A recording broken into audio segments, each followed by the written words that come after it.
ગુજરાતમાં કમોસમી વરસાદે ખેડૂતોના પૂરા પાકને નાશ કરી દીધો છે। ખેડૂતો હાલ ચિંતામાં છે, પણ એમ કહી શકાય કે સરકાર પણ કાનાડા હાથ કરી બેસી ગઈ છે, કારણ કે ન સહાય કરવામાં આવી રહી છે કે કાંઈ એમ કહી શકાય કે સહાયના નામે તે સર્વે કરી રહ્યા છે ને સર્વે કરવા પણ તેમના મંત્રીઓને મોકલ્યા તો તેમના મંત્રીઓને તો ભાઈ પાકમાંથી વાસ આવે છે। ત્યારે હવે હર્ષ સંઘવી જે ડેપ્યુટી સીએમ બન્યા છે નવા તે પણ ખેતરમાં પહોંચ્યા છે અને તેમનો પણ વિડીયો વાયરલ થયો છે। ત્યારે શું છે સમગ્ર મામલો, વિગતે વાત કરીશું આ વિડીયોમાં।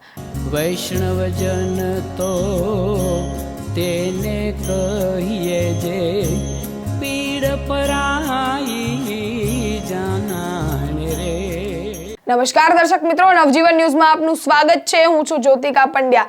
ગુજરાતમાં કમોસમી વરસાદને લઈને ખેડૂતો છે તે ચિંતામાં મુકાયા છે, કારણ કે તેમના પાકને ખૂબ નુકસાન થયું છે। ખેતરો ધોવાઈ ગયા છે, તેમના ખેતરોમાં એક ઇંચ જેટલા પાણી પર ભરાઈ ચૂક્યા છે અને તેનાથી તે જે પાક છે તેને નુકસાન થયું છે અને ખેડૂતોને ચિંતા એક જ છે કે અમારો આવનારો વર્ષ કેવી રીતે નીકળશે। ત્યારે સરકાર પાસે પણ તેમની એક જ માંગ છે કે અમને કાંઈક વળતર મળે, જેનાથી અમને જે નુકસાન થયું છે તેની અમે કાંઈક ભરપાઈ કરી શકીએ। ત્યારે જે આ ભરપાઈને લઈ અને હવે ગુજરાત સરકાર દ્વારા એક છે તે સર્વે બહાર પાડવામાં આવ્યો છે, જે અલગ અલગ જિલ્લાઓમાં જઈ અને ખેતરોમાં જઈ અને તેમજ સર્વે કરશે અને જોશે તેમના પાકને કેટલું નુકસાન થયું છે।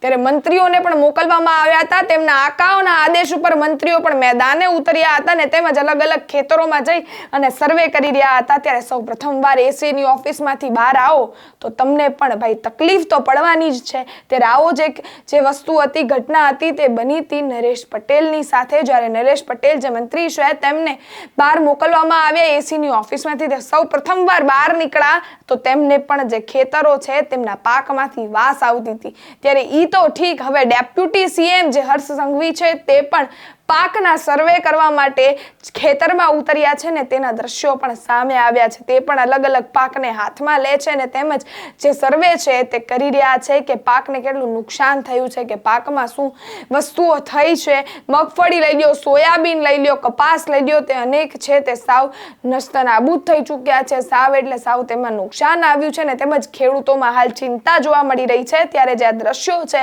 હર્ષ સંઘવી જે ખેતરોમાં જઈ અને જોઈ રહ્યા છે પાકને, તે દ્રશ્યો સામે આવ્યા છે। સૌપ્રથમ નજર કરીએ તેની ઉપર।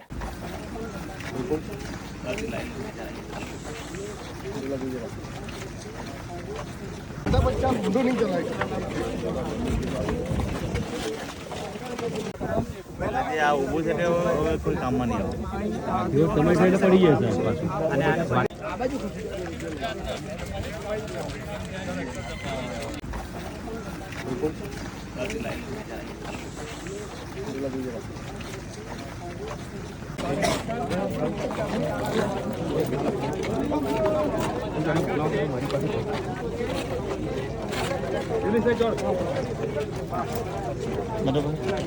આપે જોયા તે દ્રશ્યો, જેમાં ડેપ્યુટી સીએમ નવા બનેલા હર્ષ સંઘવી જે છે તે ખેતરમાં જઈ અને જે પાક છે તેનું સર્વે કરી રહ્યા છે। તેમજ સર્વે તો ચાલવાનો જ છે, પણ કહી શકાય કે સહાયના બદલે સર્વે ચાલી રહ્યા છે। ત્યારે સવાલ એક જ છે કે ડેપ્યુટી સીએમ પણ હવે તો જે ખેતરોમાં ઉતરીને સર્વે કરી રહ્યા છે, ત્યારે સર્વે બાદ ખેડૂતોને સહાય કેટલી મળે છે, ત્યારે અમારા અહેવાલને લઈને આપનો શું અભિપ્રાય છે, તેમજ જે આ ડેપ્યુટી સીએમ હર્ષ સંઘવી જે રીતે આવી અને ખેતરોમાં સર્વે કરી રહ્યા છે તેને લઈને આપનો શું અભિપ્રાય છે અમને કોમેન્ટ બોક્સમાં જરૂરથી જણાવજો। તેમજ અમારી ચેનલ નવજીવન ન્યૂઝને લાઇક, શેર અને સબસ્ક્રાઇબ કરવાનું ભૂલશો નહીં। ધન્યવાદ।